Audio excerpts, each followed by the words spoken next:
ఆంధ్రప్రదేశ్లో EVM voting కానీ postal ballot కానీ ఈ రెండు కలిపితే 81.86% అంటే దాదాపుగా 82% ఓటింగ్ పడింది. గత ఎన్నికల్లో 79.88% అంటే దాదాపు 80%, 2% ఓటింగ్ పెరిగినటువంటి సిచ్యువేషన్ మనకి ఎన్నికల్లో కనిపిస్తుంది. సో ఇది ఎవరికి అనుకూలం లేదా ఎవరికి వ్యతిరేకం అనే దాని గురించి మనం ఈ వీడియో డిస్కస్ చేద్దాం. అయితే సాధారణంగా ఎట్లా ఉంటుందంటే సెఫాలజిస్టులు కానీ పొలిటికల్ అనలిస్టులు కానీ ఓవర్ ద డెకేడ్స్ చూస్తున్నటువంటి మనం అబ్జర్వ్ చేస్తే యాంటీ ఇంక్యుమెన్సీ ఉంటే గనక ఓటింగ్ శాతం పెరుగుతూ ఉంటుంది. అంటే ప్రభుత్వం పట్ల వ్యతిరేకత ఉంటే ఓటింగ్ పెరుగుతూ ఉంటుంది, ఓటింగ్ శాతం అనేటువంటి మాటలు మనకు వినిపిస్తూ ఉంటాయి. కానీ ఇదే ఫ్యాక్టర్ మోడీ విషయంలో మళ్ళీ రాంగ్ అయింది. అంటే యాంటీ ఇంక్యుమెన్సీకి ఓటింగ్ శాతం పెరుగుతుంది అనుకుంటూ వచ్చేవాళ్ళం. కానీ మోడీ విషయం చూస్తే 2014, 2019 చూస్తే, ముఖ్యంగా 2019 చూస్తే యాంటీ ఇంక్యుమెన్సీ అనేది లేకపోగా ప్రో ఇంక్యుమెన్సీ అంటే పాజిటివ్ ఓటింగ్ అనేది ఉంది ప్రభుత్వానికి, మోడీ ప్రభుత్వానికి. అందువల్ల ఓటింగ్ విపరీతంగా పెరిగింది. మీరు ఇప్పుడు అబ్జర్వ్ చేస్తే ఈ ఎన్నికల్లో 4 ఫేజుల్లో లోక్సభ ఎన్నికల యొక్క పోలింగ్ తగ్గింది. కానీ అట్లా తగ్గడాన్ని నరేంద్ర మోడీ పట్ల వ్యతిరేకత కింద మాట్లాడుతున్నారు. వ్యతిరేకత కింద మాట్లాడుతున్నారు. ఎట్లా మాట్లాడాలి? ప్రభుత్వానికి ప్రో ఇంక్యుమెన్సీ కింద మాట్లాడాలి కదా. మనం ఇందాక అనుకున్నట్టు యాంటీ ఇంక్యుమెన్సీ ఉన్నప్పుడు ఓటు పెరిగినట్లయితే దేశవ్యాప్తంగా తగ్గుతున్నటువంటి ఓటింగ్ మోడీకి అనుకూలంగా ఉండాలి. కానీ వ్యతిరేకంగా ఉందని మాట్లాడుతున్నారు. ఎందువల్ల అంటే గతంలో ప్రో ఇంక్యుమెన్సీ ఓటింగ్ ఎక్కువ ఉండింది 2019లో మోడీకి. సో ఖచ్చితంగా పెరిగితే ఆల్రెడీ ఉన్న ప్రభుత్వానికి తలకే నొప్పి లేదా ఓడిపోతుంది, ప్రభుత్వం మారుతుంది అని 100% చెప్పలేం. ఎక్కువ శాతం సందర్భాల్లో 10కి 6 సందర్భాల్లో ఇది జరుగుతూ వచ్చింది. మరి మిగతా 4 సందర్భాలు కూడా ఛాన్సెస్ తీసుకోవాలి కదా. 9 అంటే పోనీ తీసుకోపోవచ్చు, 9 వర్సెస్ 1 అంటే తీసుకోపోవచ్చు. ఇక్కడ 6 వర్సెస్ 4ని ఖచ్చితంగా కన్సిడరేషన్లో తీసుకోవాలి.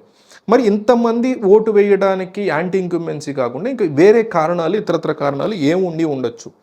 ఫస్ట్ ఆఫ్ ఆల్ ఎక్సైట్మెంట్, ఓటర్లలో విపరీతమైనటువంటి ఎక్సైట్మెంట్ ఉంది ఈ ఎలక్షన్ పట్ల. ఎందుకంటే Jagan versus anti Jagan, actually Jagan versus కూటమి కూడా కాదు, జగన్ వర్సెస్ యాంటీ జగన్.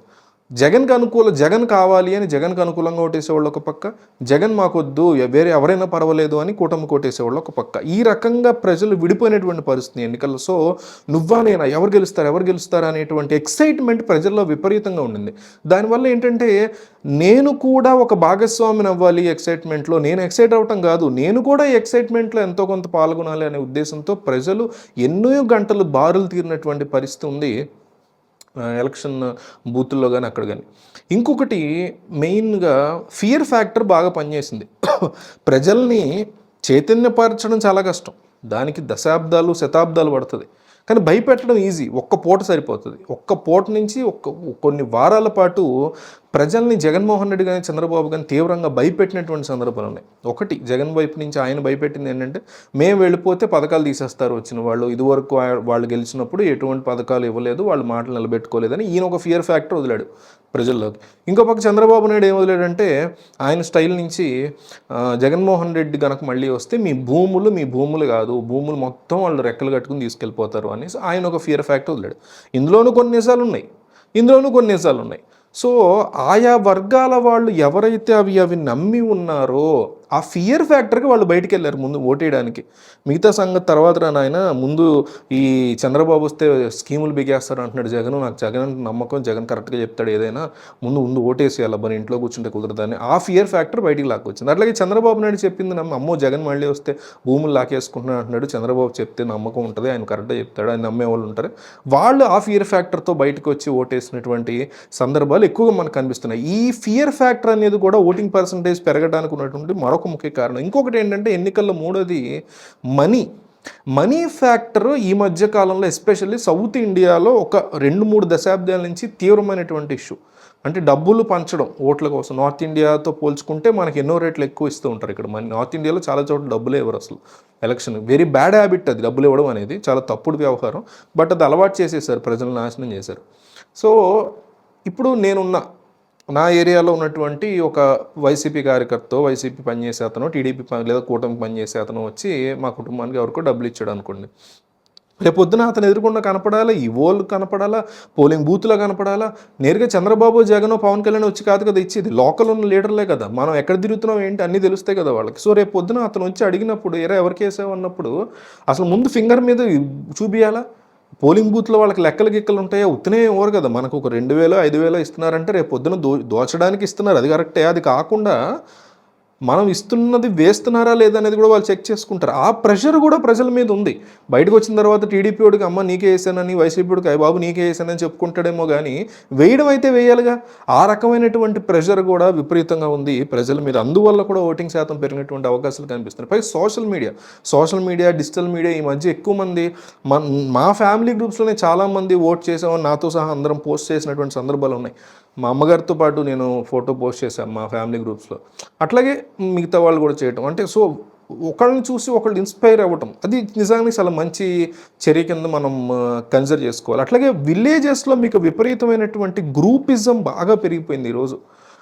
ఒక గ్రూప్ అంతా కూడా జగన్ సపోర్ట్ చేస్తున్నారా, మనం తగ్గకూడదు, మనం ఖచ్చితంగా పవన్ కళ్యాణ్కి చంద్రబాబుకు సపోర్ట్ చేయాలి, మన ఏరియాలో ఏ పార్టీ నిలబడుతుంది చూడండి వాళ్ళకి సపోర్ట్ చేద్దాం, మన వాళ్ళు అందరూ సరే ఓటు వేయాల్సిందేరా అని ప్రజలు విడిపోయి అవతల గ్రూప్ కంటే ఎక్కువ మనకి పడాలి, మనం గెలవాలని ఒక పంతం జనాల్లో విపరీతంగా పెరిగిపోయి ఓటేసినటువంటి సిచ్యువేషన్స్ కూడా మొన్న ఎన్నికల్లో నడిచాయి. అందువల్ల కూడా ఓటింగ్ శాతం పెరిగే అవకాశాలు ఉన్నాయి.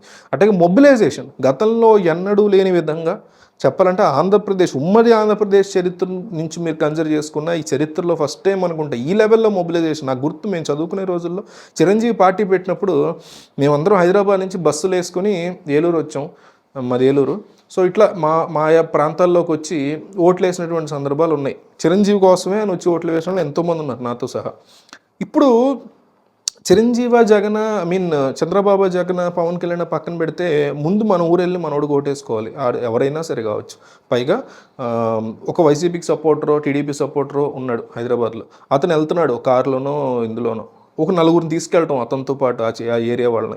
అట్లా ఈ మొబిలైజేషన్ విపరీతంగా పెరిగిపోవటం వలన కూడా ప్రజలు ఆంధ్రప్రదేశ్కి విపరీతంగా వచ్చారు. సో ఓట్లు వేయడం అనేది జరిగినటువంటి పరిస్థితి. సో ఇన్ని రకాల ఫ్యాక్టర్స్ ఉన్నాయి. ఓటింగ్ పర్సంటేజ్ పెరగటం వెనక, పెరగగానే ఖచ్చితంగా ప్రభుత్వం ఓడిపోతుంది అని గ్యారంటీ లేదు, అంతే ఖచ్చితంగా ప్రభుత్వం నిలబడుతుందని గ్యారంటీ కూడా లేదు.